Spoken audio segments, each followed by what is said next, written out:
Gaurko musika zuzenean telebista saioan bere egitasmoa ezagutuko dugu. Horretarako, Lider Nando musikariarekin egin dut hitzordua argitaratu duen Errari diskoa ezagutzeko. Duela zenbait hilabete ezagutu genituen kantuak. Gerora etorri da disko osoa, eta orain zuzenekoetan murgilduta dago. Gaur, gurean, Bele. Merke dut aholkua, hasitakoa buka. Ederra da beruna, ez duzunean zuk altxa. Opa Lide, hemen elkartu gara, bakarka argitaratu duzu lehen diskoaz aritzeko, Bele izenpean argitaratu duzu, duela hilabete batzuk ja ezagutu genuela, lehenengo kantu bat, gero beste bat, azkenean disko osoa ezagutu arte. Zer nolako esperientzia izan da bakarkako bidean sakontzea?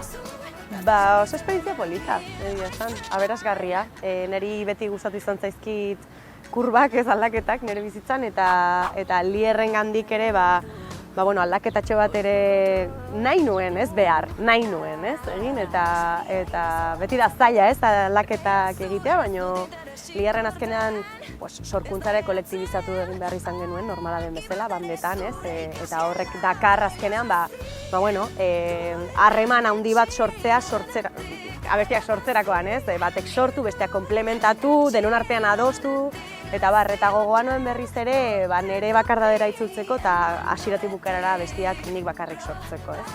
Baina ez dakit zergatik eta hau barkatu nire aitari bere abizena Hernando delako, baina ez zitzaidan Lider Hernando bat ere artistikoa iruditzen, ez dakit zergatik eta beste izen bat nahi nuen, baina ez nire pseudonimo bat, baizik eta proiektu baten izen bat, ez? Adibidez, Beñat Antxustegiren Fisis versus Nomos bezala, ez? Bere proiektua dela, edo Gartxoten Gau bezala, ez? Nik ere nahi nuen nire proiektuaren izena. Eta horrela izaten mantendu nahiko nuke, beti ere nire barrutik ateratako ideiekin sortu edo garatu, ez? Nahiz eta gero, nik bai ikusten dudan beharrezkoa dela elkar trukaketa bat, ahalmenak dituzten pertsona batzuekin partekatzea zure musika eta sinergia horrekin gauza potenteagoak sortzea, ez? Ni bakarrik halko nituzke gauza gutxi egin, azken zunean. Akapela abestu eta gitarra pixkat edo gauza gutxi. Esan daiteke, mantentzen dela sortze prozesua, aldatzen dira instrumentoak, ez? Duela marka bat esan dezakegu gitarra zenula lagun, gaur egun ordea elementu elektronikoekin hasi zara, ez? Bai, hori da, eta ezberdintasun nagusia izan da gaur egun sortzen dudala guztiz ahotsetik hasita. Hasieran duela hamarkada bat esan dezun bezala, gehiago eusten nintzen edo oinarritzen nintzen gitarran, eta gitarrako akordeekin gero melodia bat sortzen nuen ahotsean orain. Zerotik ahots melodia bat sortzen dut, eta gero estudiora jun, eta estudioak ematen dizun askatasun horrekin, Inigo Etxarriren laguntzaz noski, besterani bakarrik ez dingo nuke, sortu ditugu abestiak, midian, instrumentu erreal eta virtual eta elektronikoak erabiliz. Lierrekin nagusiki rock giroetan egiten zenuten lan, stonerra bazegoen, beste musika tendentzia gogorragoak ere, bazauden kinuak igual gaur egun ere kantatzen duzun erara zenbait kantuetan, baina proiektuen abia puntu esango nuke beste koordenada batzutan dagoela, intentsitateak hor mantentzen dira, energiak hor mantentzen dira, baina musikalki, esan dezagun musika afroamerikarra, musika beltzaren inguruko proiektu bat da, ez? Bai, hori da, nik espreski helburu horrekin hasi nuen Bele, ez? Intentzioa zen, hasiera batean R&B proiektu bat egitea, gero egia da, beste hainbeste genero ere maite ditu dela musika afroamerikarraren poltsa handi horretan barruan sartzen direnak, eta horregatik azkenean jodet soulera, edo funkera, edo disco funkera, ez? Eta ez dut pop elektronikora, orduan. Abaniko zabal badago, baina musika beltza dauka oinarri edo aterki. Pixkat askatasuna eman dion nire buruari mugak ez jartzeko, eta hasiera batean R&B egin nahi banuen ere, batean sortzen bazait, Berun Aurre bezalako abesti bat, dela askoz elektronika ilunago eta ez hain afroamerikar bat, esan, ezko gustatzen zaidala ere, guazen sartzera, ez? Gero jungo zerala pixkat gehiago definitzen zer den Bele, ez? Momentu honetan, hau guztia da, nik nahi izan dudalako hau guztia egin, baina ez duk horrek ez du esan nahi, mendik aurrera dena horren heterogeneoa izango denik. Joan gaitezen kantuen sorkuntzara aipatu dugu, melodietatik sortzen direla, ahots melodietetik imaginatzen dut, eta horren gainean hasten dira kapak sartzen, gauzak gehitzen, eta horrekin ja pixka bat estudiora jun, da hor forma hartzen hasten dira, ez? Bai, holaxe izaten da, guztiz abeskeratik edo nire ahotsetik sortzen dira. Nila sortzen dudanean sortzen dut tonu baten eta ritmika bat imaginatzen dut, naiz eta ez dudan kapazidaderik oraindik ekoizpen guztia imaginatzeko, ez? Osea, nik imaginatzen dut zertzela batzuk bateriaren ritmoa nola izango den, eta igual bajua nahi dudan izatea sintetizadore bat edo organikoa, holako puntu oso solteak. Eta juten naiz estudiora, grabatzen dugu akapela abestia, eta gero horri nire ideiekin eta Inigo Etxarrien ideiekin gehitu dizkiogu kapak abestiari, eta estilo baterantz edo besterantz jo dute kasu batzutan. Sartu ginen estudiora eta auki genituen horritz trukaketa batzuk eta ideiak trukaketa bat, ez nola nahi genuen ekoizpena izatea. Eta hasiera batean atera zen kontzeptua izan zen, pixka minimalista egin nahi genuela, total.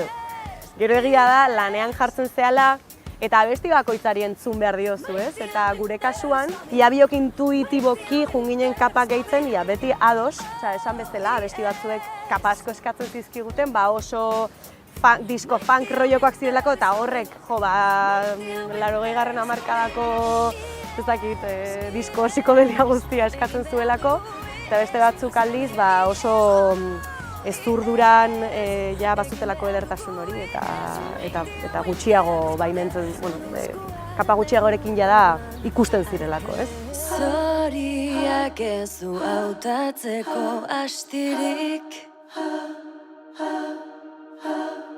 kaosaren gazietan goxoni,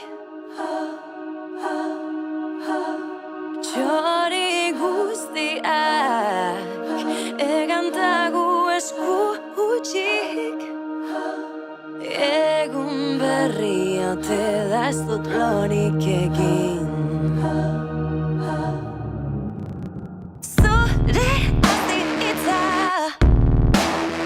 progrearen giltza, bai bizi baldintza, ez du gitzara hundirik, jara zure haritzak.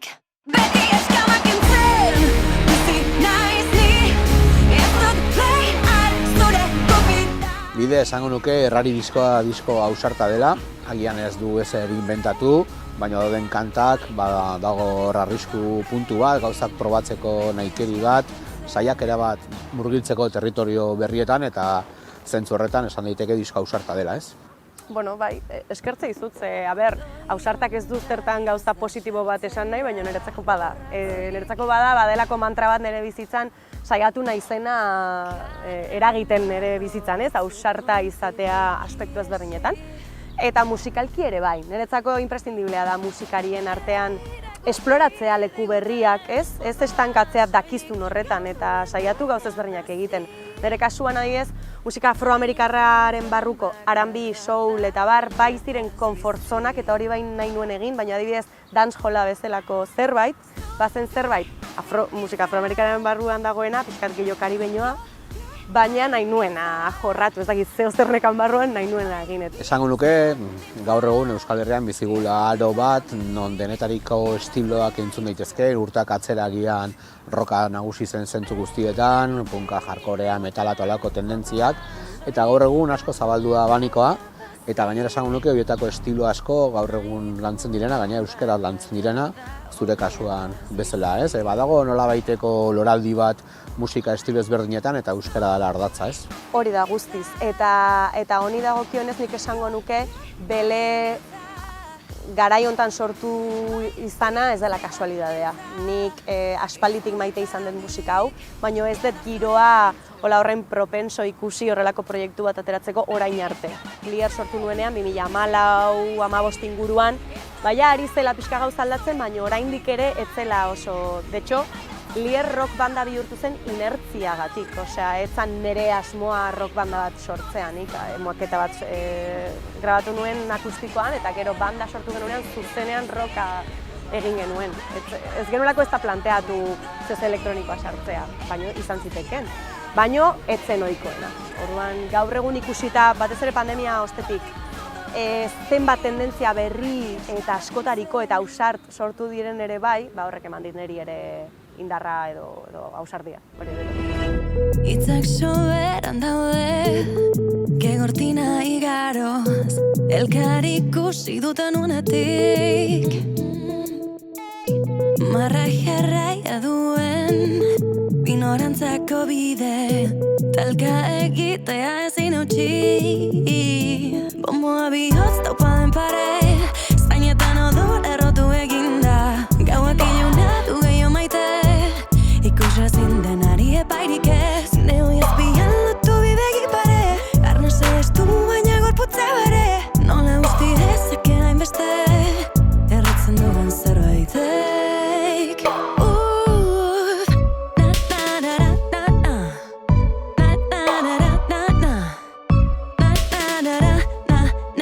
Itzak entzan dizut,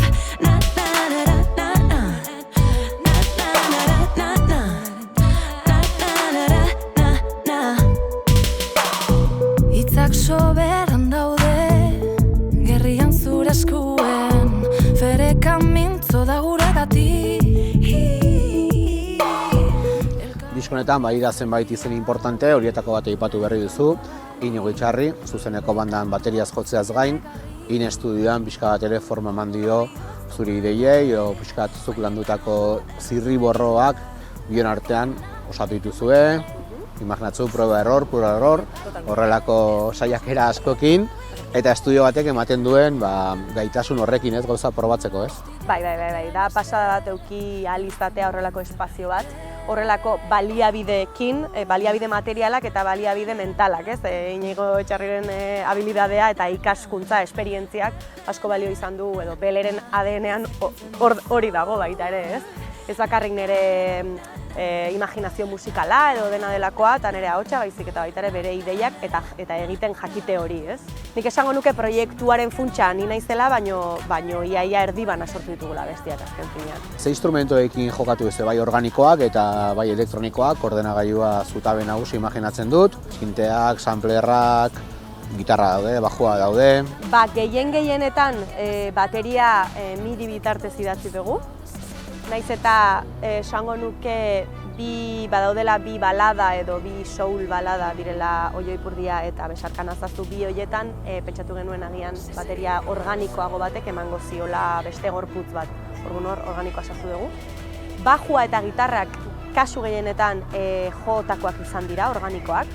Baina beste kasu batutan bajuari bigarren soinu bat gehitu diogu elektronikoagoa. Orduan mezkla edo mixtura bat egin diogu. Eta gero, hortik gainerako guztia, midian sintetizadoreak, midian trompetak, biolinak, gauza pilo bat, Etxarrikor bazituenak eta kalidade oso honekoak, ez? Eta nik uste horrek ere xarma bat ematen diola, ez? Iaia bi pertsonaren artean sortutako disko batek izateak, ez? Gaur egungo ahalbideekin aldelako, horrelako zerbait egin.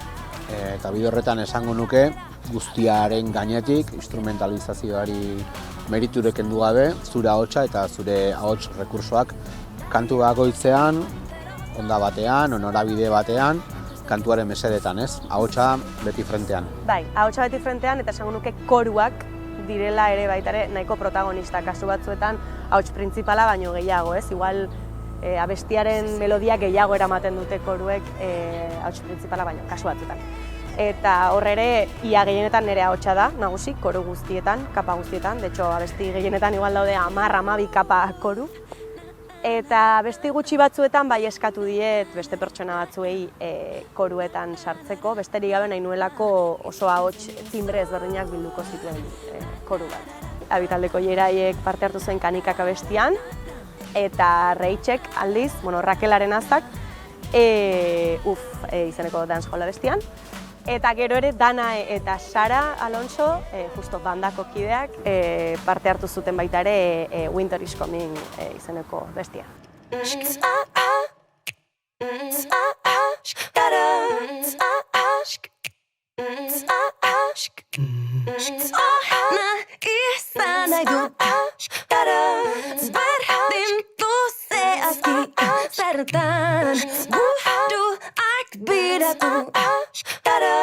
Kaletik pasatean Zeru airabazi Nahi dut, naiz ez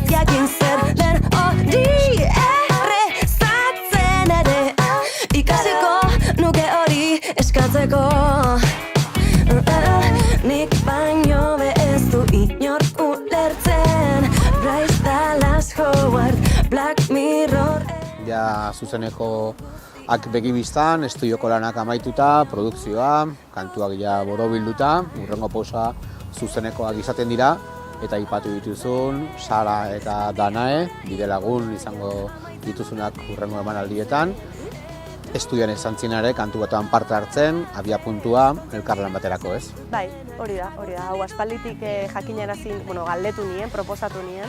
Bele oraindik grabatzen ari ginen garaietan, aurreko urtean. Ze ikusi nuen denbora zibili nahi nuela, gauzak ondo basuan prestatu, beraiekin ere lagunak eginez, ez nituen oso ondo ezagutzen eta ikustenea enkajatzen genuen, edo ez? Eta sortea izan nuen, zebiek baiezko eman ziaten, nire asmoa bazen gehien bat emakumez osatutako banda bat sortzea. Emakume instrumentista eta ahots politekoak hartzea, ze badaude eta nahi nuen demostratu, bazeudela, gizton superwomanak, eta nire bi superwomanak dira, Danae eta Sara Alonso, eta Inigo Etxarriren noski baterian, ez dio meriturik erenduko, berare Superman, ekoizle eta gero bateria jotzen. Hasieratik nuen argi nola nahi nituen hasieran behintzat aurkeztu, zala laukote formatuan 3 ahotsekin eta gauza desente disparatuz, ze gaur egun askatasun handia daukagu horretarako, gure buruetan dago agian muga edo ez, baina beste tale batzuek duplak eta bar ja demostratu dute jota eta gauza disparatuta kontzertu itzelak eman daitezkela, orduan. Pixka barrera hori hautsitan, ere buruan ere bai, zen ni ere oso zuzeneko zalea nintzen eta jotzeko zalea. Orduan ja pixkat hori zehatuta hasieratik pentsatu nuen formatu horretan. Eta bai, nik behintzat dantzarako gonbitea egiten dio jendeari. Kasu gehienetan ondo ateratzen da eta jendea dantzatzen du, baina hau Euskal Herria da eta estilo hau ez da ere gehiegi jorratu. Orduan oraindik nik uste landu behar degula pixkat. Zuzeneko gehiago eman eta jendeari ondo konbentzitu gurera etortzea, dantzara etortzea dela, ez, zein batean.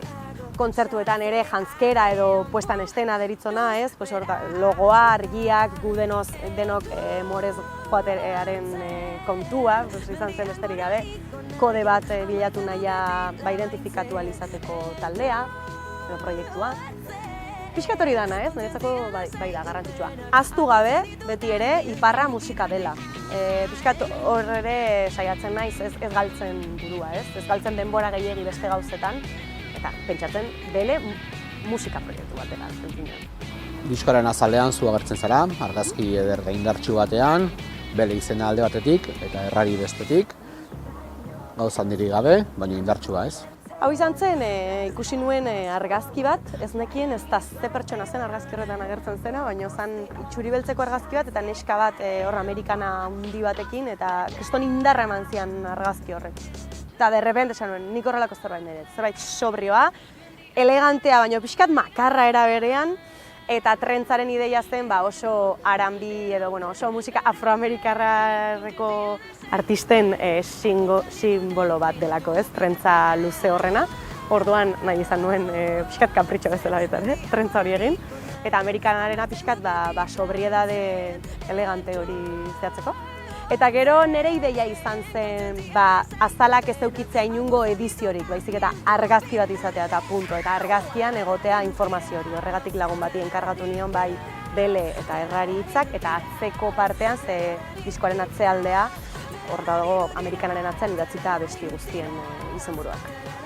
Diskoak badu beraz, portada bat eta kontraportada bat, baina ez duena da edizio fisiko bat, ez? Hori ere erabaki bat da, bizi bat dugun aroan jakina da musika industria eramaten gaituela digitalki kontsumitzera musika guztia, fisikoa ere funtzionatzen du oraindik ere batzuk esatu dutenaren kontra, hor daude edizio fisikoak, zure kasuan erabaki bat da, diskoak oraingoz ez izatea edizio fisiko bat, ez? Bai, hori da, oraingoz. Ez dakit zer gertatuko den hemendik hilabete batzuetara. Printzipioz nahi izanet digitalan atera naiz eta 100% konbentzituta ez egon, bai nuen azten duda gehiago ateratzearekin, ez ateratzearekin baino.